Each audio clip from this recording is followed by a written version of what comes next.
Welcome to the worst of the best podcast. You wanted the best. Well, they didn't freaking make it. So here's what you get. From Canada and sunny Southern California, Ryan and Tony.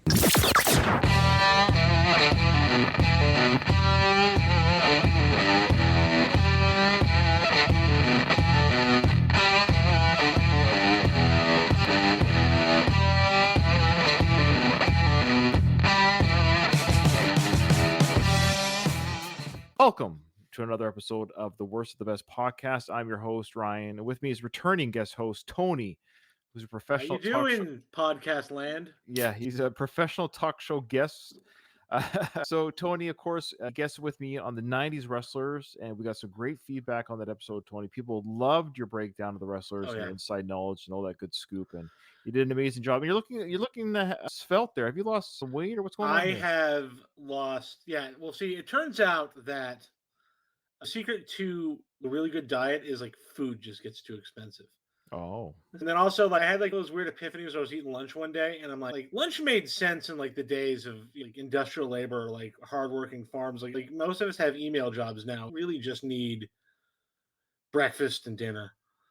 Midday meal is not necessary for like a 21st century lifestyle. So I just stopped eating. That'll do it. Stop eating food. Yeah, stop eating so much. Who knew? Our mutual friend Zip, he's also lost 75 pounds. I don't know what your number is. Looking great. He looks great. He looks fantastic. He almost looks handsome. His West Coast look is phenomenal. Yeah. So, of course, Zip was a part of the No Redeeming Qualities podcast.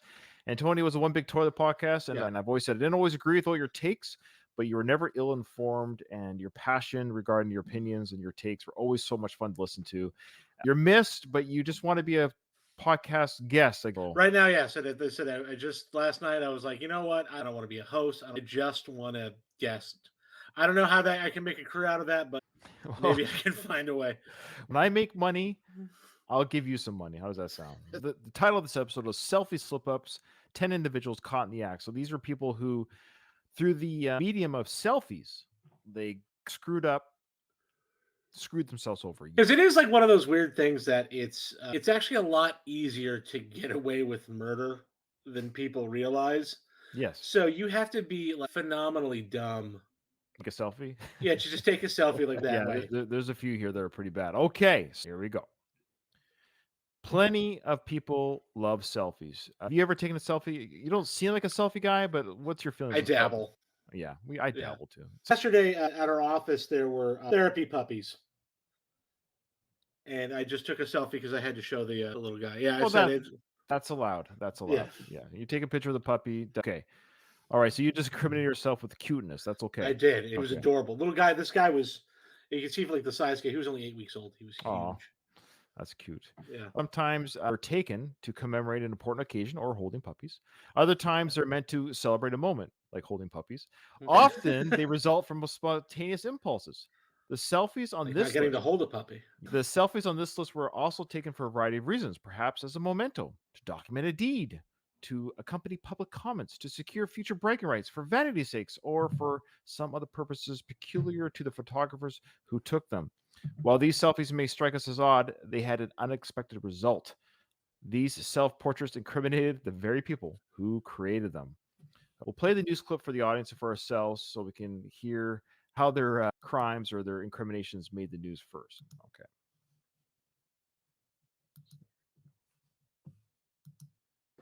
After two tourists try to make their mark on Rome's ancient Colosseum walls, officials and visitors alike are now condemning the acts of vandalism. Two young American women from California carved their initials and a full name into the Colosseum, then proceeded to cement the act in stone with a selfie of their handiwork. The director of the Colosseum says the tourists were given a high fine after they committed the crime, which was doubled after using a selfie stick, which are banned from the premises. Fellow visitors were left stunned. I think it's horrible. I can't even imagine what would go through someone's head to possess them to do that. It's something that is historic and should be kept preserved the way it is. It was just horrible that they would do that. The vandals have since been freed on their own recognizance, but face charges for aggravated damage to a monument. All right, so these two gals, and their names were unknown. I even went to the news article and I couldn't find their names. So ironically, their names, though, if I want to get their names, I have to go to the Coliseum because they scratched their names in there. Now, Tony, so what they did is they literally scratched in like Ryan and Tony, we're Yeah. here, and let's take a selfie. And they used a selfie stick, which let's be honest, selfie sticks should be banned everywhere, not just So, like, I live in Orange County, California, okay. and obviously our primary attraction, right? Our economy basically revolves around Disneyland Park. Right? And like I remember it was like 2014 when like selfie sticks were becoming kind of ubiquitous. Right. Is that by late 2014, Disney had already like banned them. And like, if you don't put that away, we're going to snap it over our knee. They're super annoying.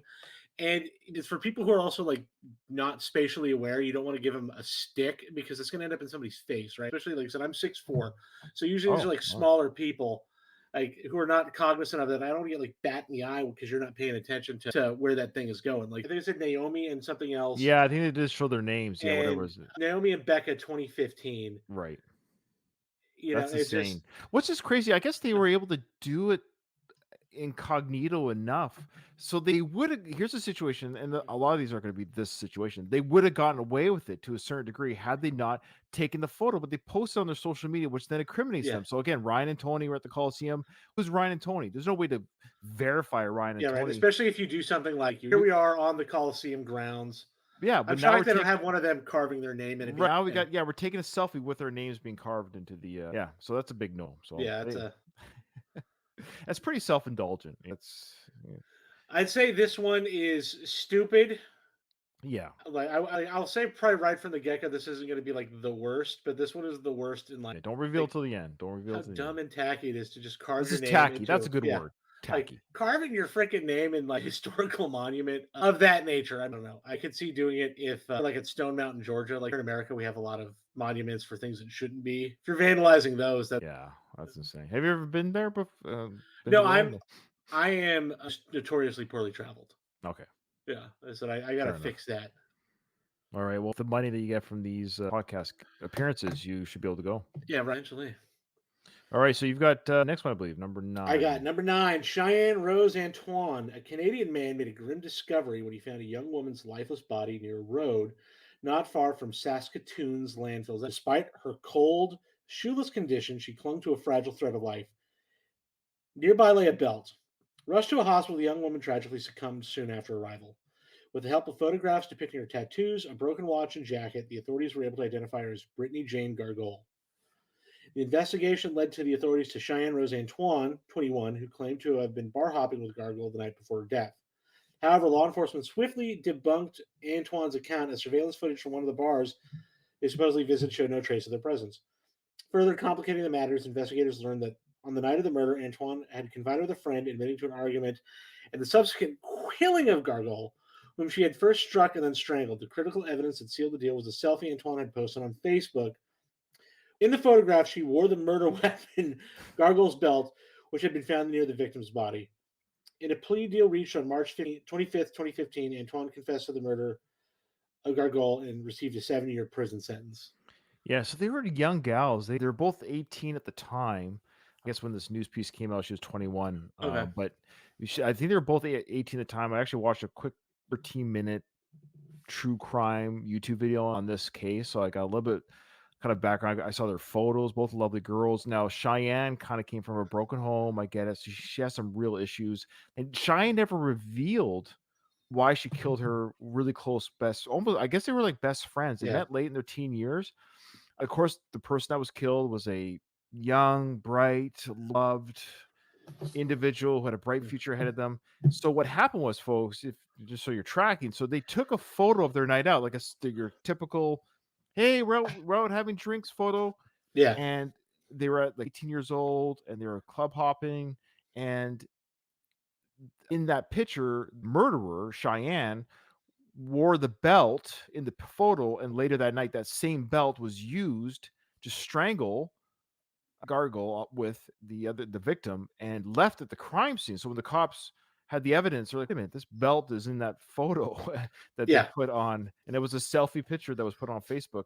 And this girl who did the murder too, she tried to like cover it up by writing underneath like, "Oh, you're so loved and missed. I can't Yeah. believe you're gone from the world," and all this stuff. And And I saw too that she wrote like some Facebook comment the Yeah. night of the murder to her to be like, "Hey, where were you? We were That's looking for right. you." Yeah. That's right. Yeah, where are you? That's like, which she almost got away with it. In fact, had she hidden the murder weapon and Yeah. or not taken that selfie photo, I hate to say it, she would have probably gotten away with the I murder. was it the big one is that she told the cops that she had been bar hopping with Gargoyle, and it sounds like before that she killed her.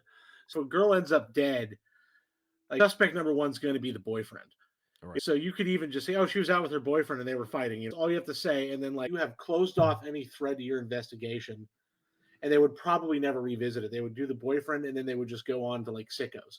The fact that she lied, right? She just should have never said we were out together. Yeah. If she didn't make that one mistake, she'd probably be walking the streets free.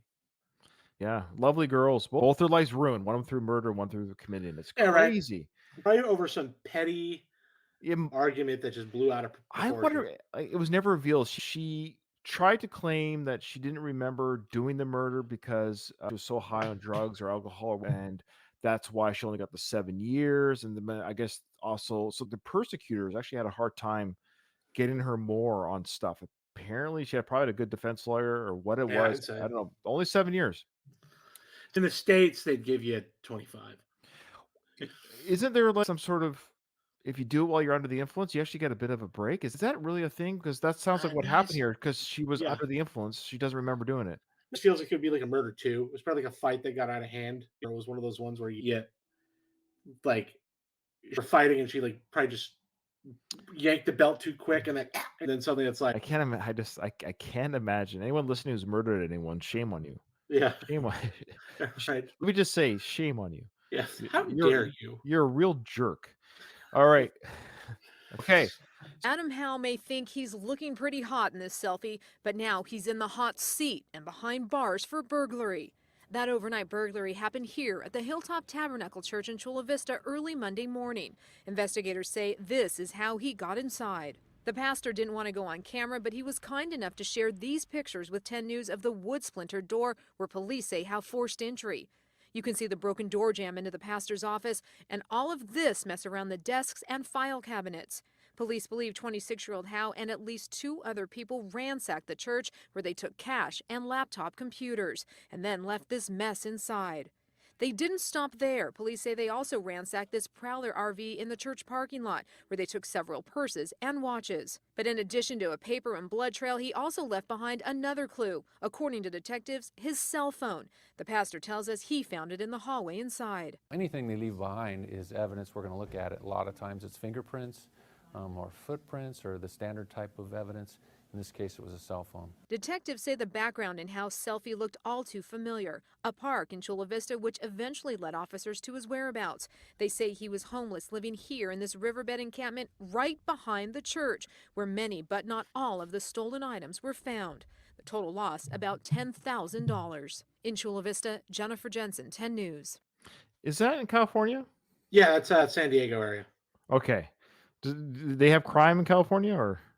A little bit. It's the largest state in the world. I mean, our largest state in the country. Do you have a homeless issue there? Oh yeah. All right. So this guy didn't take a photo at the crime scene.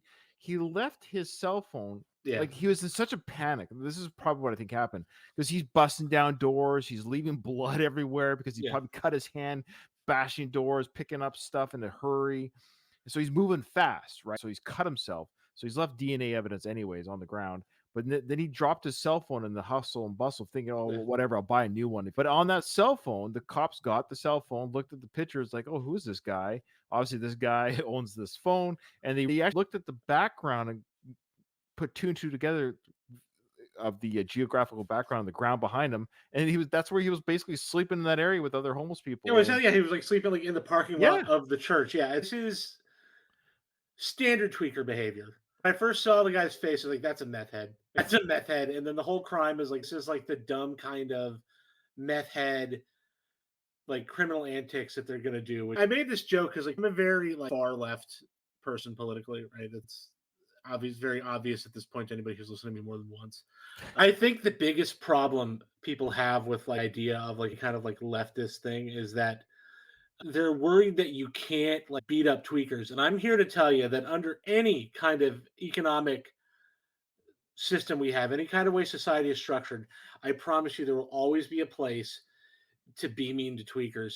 Tweakers are just awful. They're just like scummy, scuzzy. It's kind of one of those ones, even when like you help them, they just don't care. It was just like a tweaker, right? He was probably spun, was needing to fix. They're like, oh man, freaking church got the collection plate. We'll just go in there. And then broke it down. And probably his dumbass didn't even realize he lost his phone until like 2 days later. Oh, that's probably right. Yeah. All right. You've got the next one. Unfortunately, there's no YouTube video for this one, but what do we have for number 7? Tommy Beverly. Tommy Beverly's downfall was linked to stolen loot. In a July 2018 robbery in Shreveport, Louisiana, the 27-year-old suspect made off with 2 cell phones and some cash. However, it seems he couldn't resist the temptation to document the moment, taking several selfies using at least one of the stolen phones. Unbeknownst to him, the phone's rightful owner had configured the device to automatically upload photos taken with its camera to the cloud. This is precisely what transpired after Beverly captured himself in those photos. Just 3 days following the crime, authorities received information about all the stolen cell phones' location, and a tip enabled them to identify the suspect. So again, this is like another just dumb, the tweaker dumb. Just there he is there. Sorry, I didn't mean to say maybe not a tweaker, but he's got that kind of tweaker mindset. It's just like dumb, thoughtless. Like, but what's the thought process here? So here's for those who are watching this on our YouTube channel, we have the picture here of what's his name again?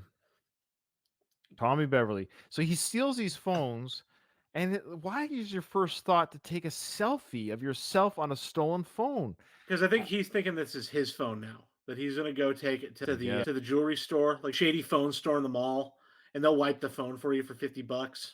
I guess so. Technology has advanced so fast that you get people that still, usually again tweakers, is you'll see them come into a place like you'll see a guy like around like the corner, be like, hey man, how do you get a job here? And it's like on the internet. How do you not know it's on the internet? Like, how are you living in this world where you don't know that? But there are still some people, mainly through like incarceration, poverty, some circumstances beyond their control. So I won't bemoan all of them. Right. But you get people that are like super like unaware of like how technology works. And sometimes it's people that are like really rich too, that you're like, how do you not know how this phone works? That's how the mafia got taken down, or not taken down, but like the mafia in New York is like now on a like super like a shell of what it was, not just because of RICO charges, because now all these like the young kids in the mafia text each other and they send selfies to each other all the time. Right. Like they don't get how this stuff works anymore. Okay. All right. Well, I have another video from mine. Boy, I lucked out. I didn't mean to send you the non-video one. So I got another news clip of mine. This one is for Travis Berkeley. Okay, so let's hear what his story is.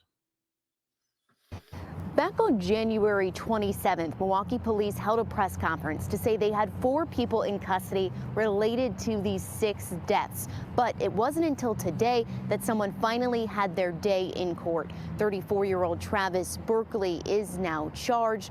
Court records say he told a confidential informant it was a robbery gone wrong.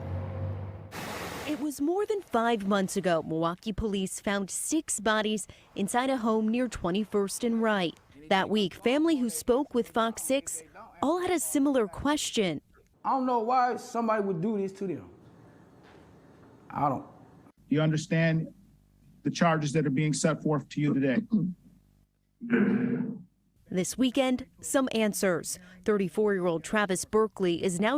Just look at this guy. He's 34.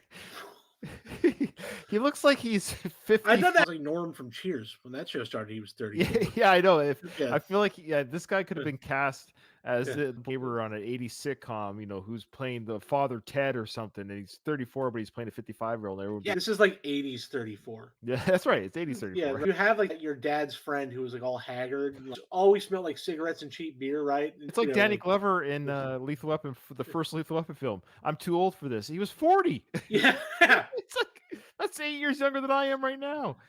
Anyway, so you're not 48. I'm 48 next month. Yeah. You are not 48. Next month, I turn 48. You look 26. How do you do that?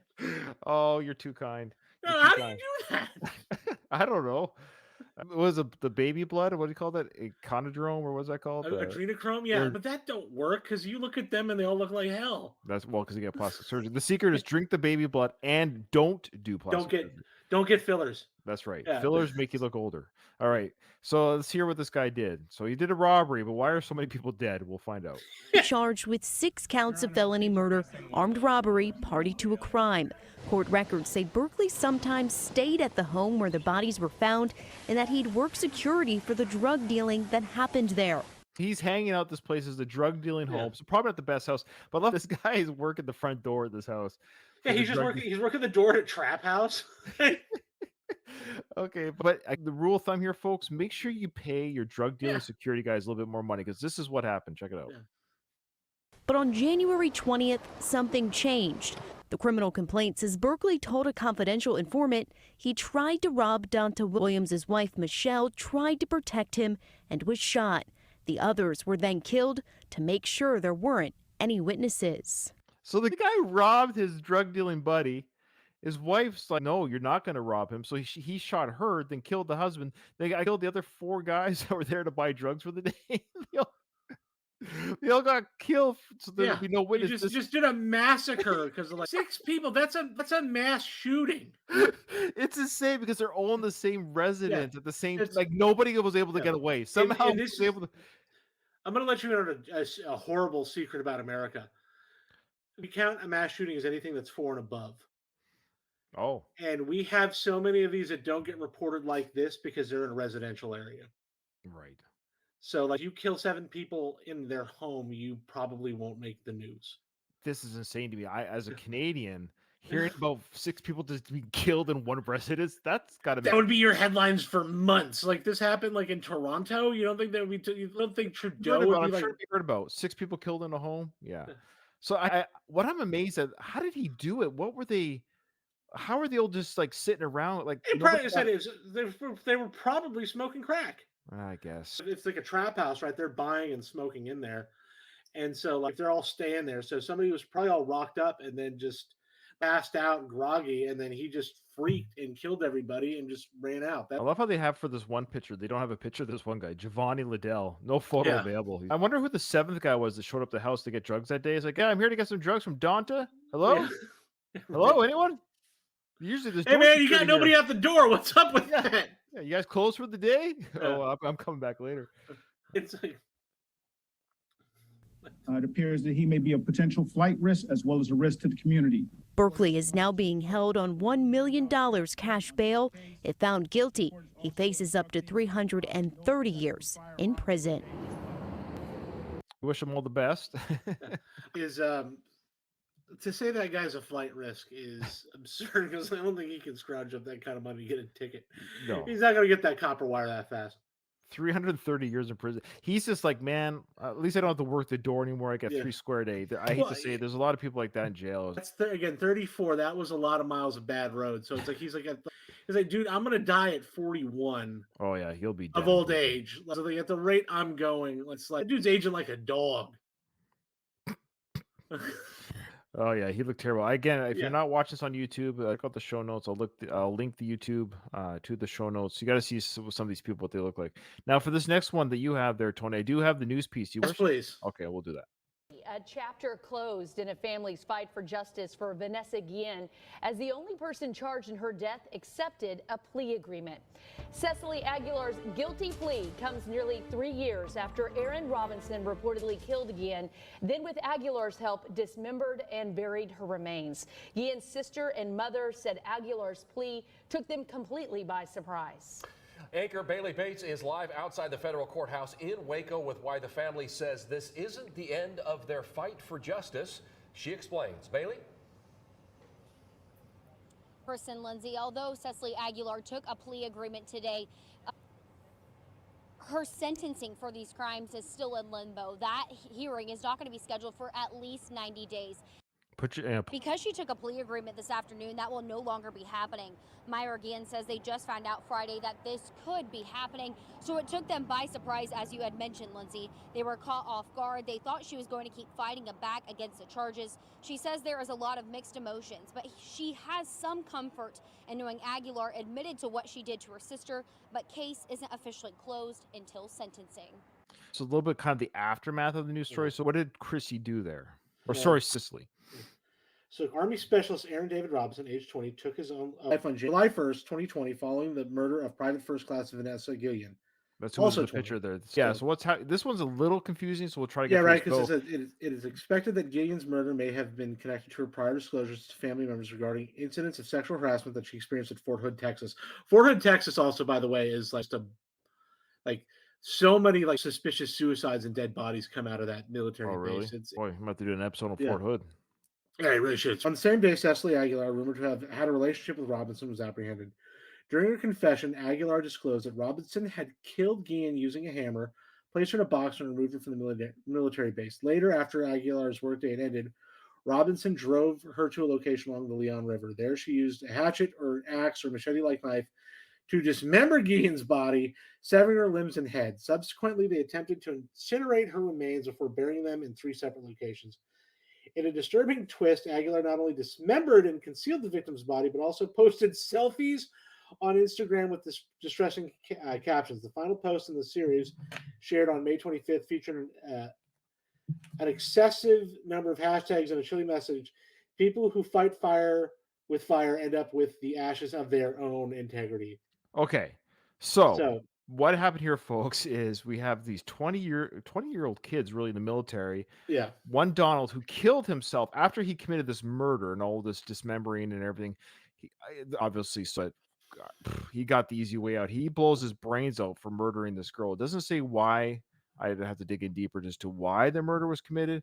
So his girlfriend or friend, Cicely, I guess they had a relationship together. Yeah, it sounds like you've seen both women. Probably. So this is what's crazy. Okay, so Buddy kills girl. Cool. Great. He shoots himself. That should have been the whole story. But it's not. He recruits his bang buddy, whatever, recruits her to say, look, we've got to get rid of this evidence, rid of this body. To do so, we're going to take a hatchet or a machete, and we're going to chop her up into 3 separate piles of pieces and or burn these 3 piles of. There's got to be an easier way to get rid of a body. And thirdly, she's like, that's really cool that we're doing this. I want to take a selfie, post it on Instagram, and say some people get what's coming to them. What do we have here, Tony? Yeah. Am I missing something? In the States here, the Army's really not getting the best and brightest anymore. The recruitments are really down, and they've been drastically lowering the standards to get enlistments for at least a decade.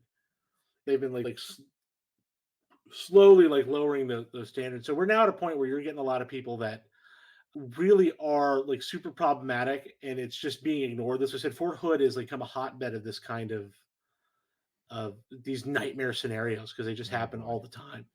Yeah, so it sounds like Vanessa, the poor victim, was sexually assaulted or harassed. Yeah. Gets killed by Buddy there, and he probably did those things. Gets his girlfriend to help bury the body. He shoots himself in the head after they do that. Yeah. And she takes Instagram. So unless we were missing the mark here, folks, she got caught because she posted on Instagram. Basically, she's an accessory that if she did not mention anything, it was an open and shut case. Everything would have just pointed to the. In fact, she could have just narked on her boyfriend and been scot-free. Yeah. She would have been a hero. He killed her. Yeah, she could have said he coerced me into helping him bury the body. Yeah, he had a gun. He had a gun pointed at me, and then he shoots. That's right, because he shot himself in the head. Yeah, he's not going to deny that. There's so many ways to get out of that one. So many ways. Sometimes, man, you're too much of a ride or die. All right, who's got the next one? You got the next one, number 4. Number 4 is me. Okay, I see. You have a new story for this one. All right, here we go. Selfies on Facebook, and it lands. Let's go back. Woman posts some selfies on Facebook, and it lands her in trouble with police. That's because officers say the clothes she's wearing in the pictures were stolen. Sam Jones reports. These may look like normal pictures, any selfie you'd see on a social media site, but they're not. What she stole was a very distinct leopard dress. Police say they're evidence of shoplifting committed by Danielle Saxton. So Right now, we're looking at Danielle Saxon. I think she might be pregnant in these It photos. looks like it. Yeah. Can you imagine this is your mom? Okay, this is your future mom. From Morty's Boutique in West Frankfort, where multiple items disappeared last Friday. Dress, a couple shirts, some jewelry, you know, a couple items like that. Kurt Williams co-owns the store. He was heading back to work last week when he saw a woman walking away from the store with those clothes. Her excuse was that there was nobody in here. We were in the back working and that she could just take it. That's amazing. That's amazing. There's nobody here working the store, so if I have no customer service, I'm just going to walk out. That is the next level of when you're a cashier and like something doesn't scan, people immediately go, "Oh, it's free." It's free. Right. It's like that's taking that. It's a joke, but that is a huge leap in logic that I can actually see somebody entitled enough to earnestly believe. Not really much of an excuse there. Williams checked store security cameras and posted about the theft on Facebook. Thanks to pictures on Saxton's account, other users immediately put 2 and 2 together. We just had a description and direction of travel, but shortly after that, when the social media aspect played into it, we were able to identify who it was. We knew her, and by looking at the background of the photograph, we were able to pinpoint where she was at. Chief Sean Toledo says Saxton still had the clothes in her hand when officers arrived. They arrested her and later found she was wanted on another warrant in Jackson County. She is a busy gal. Yeah. Like, and I'm being serious here. Like, she's good looking. So what a weird way to end your, like, not end your life, but because this could be forever on her record. She's gonna have a criminal record. What a weird way to throw away your life. Go on again, tweaker. You can see it in the eyes. Is she a tweaker? Oh. Yeah. He's not surprised by the help from social media. When you put something out there, it's a matter of minutes before it can go viral and go world. Morty's installed their cameras just 6 months ago, a purchase worth its weight in arrests. With having the cameras now, we've been able to catch the people. We've had an instance before we've caught the people doing it. You know, posting on Facebook is a way of shame. Okay, so the rule of thumb here, folks, is always assume you're on camera. Yeah. Don't pick your nose. Don't shoplift. Don't fondle your date's breasts at a Beetlejuice concert. Always assume you're on camera. Yeah. You just have to assume that. Yeah, that Lauren Boebert at the Beetlejuice things. I saw a tweet where somebody says, like, look, if they can get like a detailed video of her giving a hand jibber in the crowd there, like, you ain't safe. Do you blame them? That was their first date, apparently. What base is that when you fondle on top? What is that, third or second? Is it second? Okay. Yeah. All right. It also depends upon the generation, right? Because I think like third to Gen X and third to Gen Z are okay. Home run for a Gen Zoomers like opening up the relationship. That's funny. Okay, so what happened to her? She stole the goods and had to post her new dress on Facebook. Yeah, she just said, "Hey, check out this new dress I bought by." No, she didn't buy it. Look at this new dress I got from the store. I got because nobody was there, so I assumed it was free. Now, what is going on in the States with? I'm seeing this on my Twitter feed. Am I wrong about this? That there's some sort of law or not law that you can walk out with a certain amount of merchandise and you're not going to be. Is that a real thing? What is this? No, it's sensationalized. What it is that I'm seeing people walk out of Walmart. Yeah, people do. I said, and I think, and I actually have. I'll take umbrage with them because, like, what it is that district attorneys say they will no longer prosecute if the theft is under $995 because it's petty theft. That's what's considered petty theft in the United States. So basically, one trip to Costco. Okay. What that means is that you can still be arrested, you can still be charged, you can still have this upend your life, but it won't be prosecuted as like a felony, right? Usually they'll make you do something else. What happens is that the police, in a way to have a tantrum, say, we're not going to prosecute for that, then we're not going to stop it. So instead, what they're just doing is they're allowing people to get away with this. So it's still a crime, but it's the still cops a crime. They're just not going to do it. They're just not going to do the work. Yeah, they're not going to enforce the law because they're not going to send somebody to jail for it. So they won't stop it. I think we really have to look at is how things are interpreted. This is like my media literacy is that they're like, it was making headlines a few weeks ago that $100,000 was up. There was like one of these like raids where they all went in and they took a bunch of stuff and walked out. And they were saying $100,000 worth of merchandise was stolen. However, that's how much the merchandise was being sold for. If you really look how much that merchandise cost Nordstrom, it would probably be around $2,000. You look at the margins of these places and this and that, it becomes cup. And then there's certain things like grocery stores. I'll say this one is that They'll talk about like rampant theft in grocery stores, but ignore the fact that your average grocery store throws away 40% of its perishable goods. You know, if you can feasibly throw away 40% of your merchandise, I'm not really concerned with theft. You're expecting people to employ a level of good faith to enforce your profit margins while you are exponentially jacking up the prices for no other reason than to bolster your stock portfolio. And that's kind of weird. Problem with that is that the theft is so much overblown when you got literally 500 people in this country stealing trillions of dollars from everybody. One big toilet podcast. You want to plug your Rest in podcast? peace. Oh, you're missed, Tony. You and Zip. I miss you guys. And Bob, too. Loud Yeah. Bob. We miss Bob. Yeah, All right. James said- I think Bob's coming on the next one with Zip. With Oh, me. nice. Yeah. All right. Okay. So that is Danielle Saxon, by the way. She's the one, again, not bad looking. I think she can still be fixed. Some guy can still take care of her. It's not too late. Her I can save her. You can save. Somebody can save her. I want to save her. All right. All right. I've got the next one. Oh, I've got the video for this. You want to show Yeah, the so let's roll the tape, Ryan. Roll the tape. He may be the most vain fugitive in America. 45-year-old Donald Chip Pugh Looks so high. has lots of things to worry about, the least of which should have been how he looked in this mugshot. Local police in Lima, Ohio posted the mugshot on their Facebook page, hoping a hot tip would lead to his capture. When the fugitive saw it, he was outraged. Why? Because he thought the mugshot made him look terrible. He may have been right. Check out the double chin, the red bleary eyes. So what did he do? Awful picture, awful picture. Man, I just can't be wrong, man. That's Donald Chip Pugh, all right, calling the local radio station. He looks like a cross between Sinbad and Alfonso from. Alfonso, I was going to say he looks like Stone Carlton, but I also see the. Yeah, I think he's more Carlton than Sinbad, but a little bit of both. So yeah, he does look better you're here. Really on the nose there with that. It is like a Venn diagram of those two guys. It's a Venn diagram of Sinbad and Alfonso. All right, again, you got to check out our YouTube stuff, guys. But yeah, so he sent this selfie. Is that what I understand? He sent this to the police, saying this is a better selfie. Okay. Radio station whining about his unflattering mugshot. The DJs were doing their best to find out where he was hiding out. Just about every other question was, hey, Chip, where you at? Hey, Chip, where you hiding? Hey, Chip, what you doing? And trying to get him to slip up, which he didn't. Where are you at again, Chip? Right now? Yeah. Actually, I'm sitting in a bunker right next to Chapo Guzman. We're trying to dig a tunnel and get to McDonald's. Funny guy. Then Pugh See, he's got the Sinbad humor. Look at that. Yeah. really let his vanity get the best of him. He sent cops this dapper selfie from his life on the run with the taunting message, "Here is a better photo." He does keep That looking better and better each subsequent. Oh yeah, picture. that is a better photo. So that's the one he sent. Okay, so so So this guy sent two. Oh. And each one he looks wildly different, but wildly better. So He got the snazzy gold-rimmed sunglasses, the stylish sports coat. We always say thank God for stupid criminals. You headed south to sunny Florida, where, you guessed it, all that attention about his mugshot led to a tip about his whereabouts.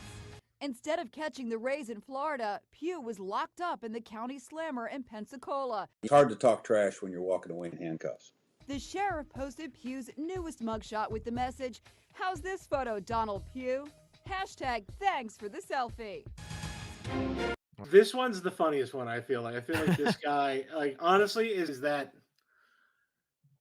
at some point it became a flex, and you caught him to get away with it. It was the crime he even committed.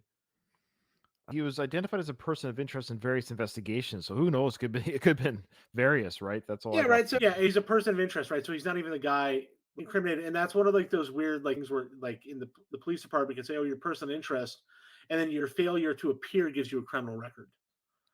And That's so, right. like, That's probably what it was. So he's just. so it's like he this might guy have even could- thought he was not much trouble. Maybe. This guy's probably the good guy in this situation. I'm rooting for him. He's gloating. He's rubbing their faces. He's making great pictures. And even then, when they actually apprehend him, they make sure to take a flattering mugshot. So in the end, he wins. He won. So he's not the worst pick by far. I guess. No, my hat goes off to him. This guy's And he looks. awesome. He's looking pretty. He's looking pretty good too. He's 45, so he's like 7 years older than that Travis guy, and he looks 10 years younger. Yeah.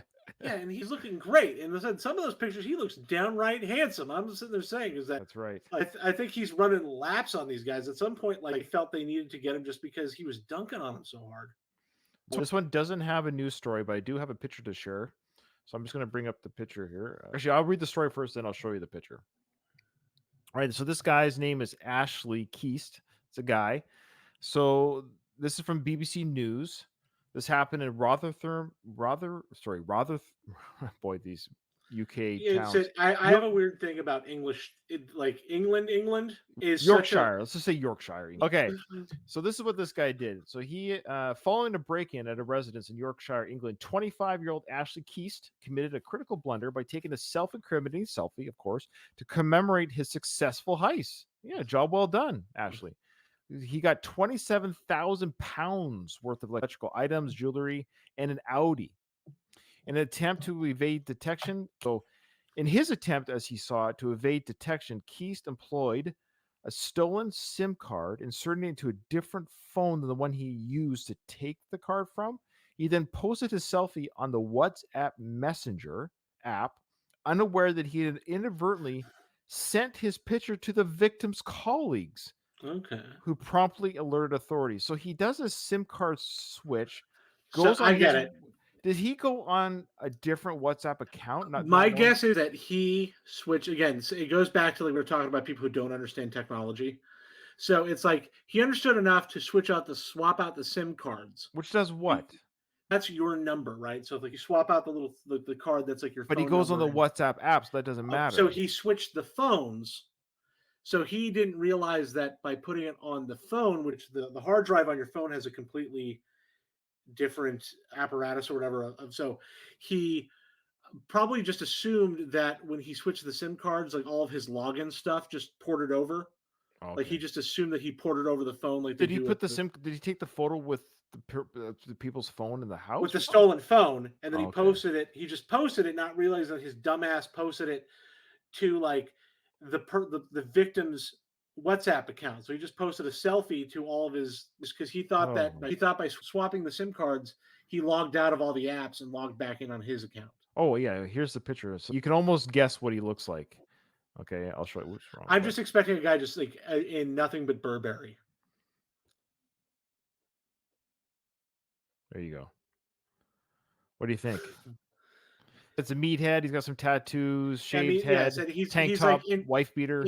In Britain, they call these guys like chavs, I believe. Like, yeah, he looks like he just came out as an extra of a 2001 Guy Ritchie film. That's what yeah. You could just hear him trying to like talk tough to you. You best not be messing with me and me mates, bruv. That kind of just good call. All right, so you've got the last one. I got the last, and I do have a video for this one if you want me to play it. Yeah, let's play that one. Okay. Did we get this? Because this one's fun. This one actually I forgot. This is the one that hits. Close to home. My name is Adam Hussein Nayeri. It was January 22nd, 2016 that inmate Adam Hussein Nayeri recorded himself and two others breaking out of the men's central jail in Santa Ana. Using a contraband cell phone, he documents how he did it. In this more than 10-minute video handed out through his attorney, Nayeri says he wants to set the record straight. A lot of people like to credit us with some Houdini escape act, all in 8 minutes flat. Nayeri claims they broke out hours before the sheriff's department says they did, following a body count. He records himself squeezing through a metal grate into the plumbing system tunnels. With him are Bok Dong and Jonathan Tu. They reach the jail's roof, taking selfies along the way. They then rappel down the side of the building using ropes. We had a duffel bag and a backpack full of stuff. Bundles, hundreds of feet of high-grade industrial ropes, practically a toolbox. From there, his video shows their road trip north and the kidnapping of a taxi driver who Nayeri says kept them calm. The sheriff's department claims... They took a picture of the taxi driver. This is like a really... Sorry, this is insane. They really documented. And I will say that to their credit, they not only did they document very well shot footage from a contraband cell phone, and I love how we're getting the voiceover of the actual criminal that did all this. Long and Nayeri allegedly got in a fight over whether or not they should murder that driver. We were so grateful he decided to help us. This man is truly a hero. On January 29th, Dong turns himself in. Nayeri and Tu hide out in a stolen van in San Francisco. This is our casa right now for the moment. And on the morning of January 30th, a witness spots that stolen van and police move in. The end of Nayeri's video, apologetic, but not to the sheriff's department. We scared the hell out of people and caused a lot of anxiety and fear. And at the end of the day, I can't say I feel good about that. That guy has like movie star looks too, eh? Like so odd that he. What a weird thing. So, what's your thoughts on this story? This one hits close to home because actually they go to that jail a lot. Like I work for the local government here in Orange County. So hey, I know that place. Oh wow. Yeah. He might still be there for you. You want to go say hi to him? I have to go to that jail a lot. So this one, obviously, this one's kind of more hilarious. This is quite the kidnapping, but it feels more like they like kidnap the guy and put him a good time at the same time. I love how the other two guys Yeah. were like considering murder. Just goes to show you these are bad people that are in jail. They're not Yeah. good people. They might not even been in jail for murder for all we know, because they did get out of this. Might have been a minimum security type prison because they did Well, it's a escape. county jail, right? So it's not prison. Okay. In the American justice system, you're there when you're supposed to be there when you're on trial. Okay. Right. But see, trials also take years because our jail system is so packed, and lots of times guys who are actually serving time just kind of stuck in the network. But like technically, jail is for people who are on trial for crimes, and prisons are where you go when you're convicted. So you do end up with guys who could even be innocent, but because then they're put in the jail system, it just in our prison system is so cruel to people, they become these maniacs. Sometimes that's what we call institutionalized. All right, so there you go. That's the 10 stories. Just to quickly recap, because we went through a lot here. So the two California women who scratched their names into the Coliseum, Cheyenne Rose Antoine, who was killed by her friend after a night of drinking with her belt. The belt was caught on the selfie. Adam Howe, the homeless guy who robbed the church and lived behind the church, got caught because he took a photo of basically his house near the church, or his homeless house near the church. Tommy Beverly, he's the one that stole the cell phones and couldn't resist to capture that self by taking several selfies with at least one of the phones. And it was uploaded to the person's cloud. That's right. So the owner's cloud was updated with the criminal. Travis Berkeley, our 34-year-old criminal, looks like he's 55. He killed, he killed 6 people. To make sure there's no witnesses. It was like, when you play Grand Theft Auto 5, you have to kill the witnesses. It's like CJ in San Andreas has to raid the trap house and then kill all the people inside. Like it's an actual GTA mission. Then we got Cicely Aguilar, who killed the lovely Vanessa Golan, who obviously had a horrible time in Fort Todd. Was killed by Cicely's boyfriend, but she helped tear the body apart, and then she took Instagram hashtag photos about "you get what's coming to you" type girl. Her quote was, "Sorry, people who fight fire with fire end up with the ashes of their own integrity." Very poetic. I don't get it. Daniel Saxon, who stole the dress from the store and posted the selfies of the dress online. We got wanted for a person of interest. We just want to talk to you, Chip. He didn't like his mugshot, so he sent the police different updated photos to use for his mugshot while they tracked him down. They found out where he was due to his constant updating of his photos. And we got Ashley Keys, the guy from the Guy Ritchie film, who took the SIM card out, but still used the WhatsApp app on somebody else's phone, posted his criminal activities to the friends of the victims. And lastly, the jailbreak dude, Adam Hussein Nairi, who broke out of the jail and documented very good documentarian style. There you go. So that was more captivating. And the funny thing is, too, is that jail had another like high profile breakout, I think a year or two later. Oh, wow. Okay. Interesting. You're the guest. I'll let you go last. I'm going to do my pick. The reasons for my pick are twofold. It's a combination of the crime committed and also just the almost blatant disregard. Like some people made mistakes. They didn't think their selfie was done improperly. They thought they were doing it right, or dropped my phone. Yeah, the homeless guy, dude, he dropped his phone. Like he actually took a selfie. It had nothing to do with the crime that he committed. He just had it on his phone, but he left it at the crime scene. His selfie was a kind of an innocent selfie, but his phone was left behind. So the one that I'm picking, and I don't know if it's gonna be yours. Let me know afterwards, though. Don't tell me now. But this one was it's just so gross. To me, it was even beyond the 6 murders. the one where the girlfriend of the guy who killed himself after he murdered, sexually assaulted the other soldier, she just loved that she got to tear this girl apart, literally limb to limb, and then hashtags the incident on her Instagram. So that's by far the worst for me of the selfie incriminations. What's yours there, Tony? I'm going with the 6 murders. That's just like, in the end, like the church robbery, again, tweaker, clothes thief, tweaker, right? These are just like thoughtless things, but it's petty in the grand scheme of things, right? Like you ended the lives of 6 people and you're just all, that's the one where I'm just like, what the hell are you thinking? Like, clearly, you've lived a very long 34 years, right? So it means that you have experienced more life and you don't have the cognizance to be like, yeah, I probably shouldn't take a picture of the murders. All right, well, that's a good pick. I like it. It makes me laugh for the wrong reasons. What is wrong with me? I have a funny one. I said I was thinking about this one like as a story that a friend of mine. This happened to like an acquaintance in high school, right? Like not one that I'm like really sad about, but I was thinking about this one on caught by self-incrimination things. Okay. Is I had a friend growing up. He was like a friend of mine in high school, and then another friend who was in my friend circle, but I hated the guy, but he was in my circle anyways. Kind of friends. You ever get one of those? Oh yeah. Where the first guy that one I was talking about is he after high school he became an exotic dancer and adult performer. Oh wow, good for him. And yeah, because of that, so he was 20 years old. Him and another adult performer were found, I think, in Montreal in a rock quarry. Their dead bodies were found in a rock quarry, and there was no signs of robbery. They had all their jewelry and their watches still on. Because of the nature of his work, right? They thought that this was like a porn industry kind of murder, right? These two young and up and coming stars were taken out like the prime of their career. They're investigating all this stuff, right? They're going through all like porn studios, trying to find this and that, like investigating all these things. And then eventually a cabbie comes out with dash cam. This is in 2005, so this is like pre-selfies, but I thought this was kind of funny, relevant story on this one. Pre-selfies, he still had the old-timey like dash cam footage.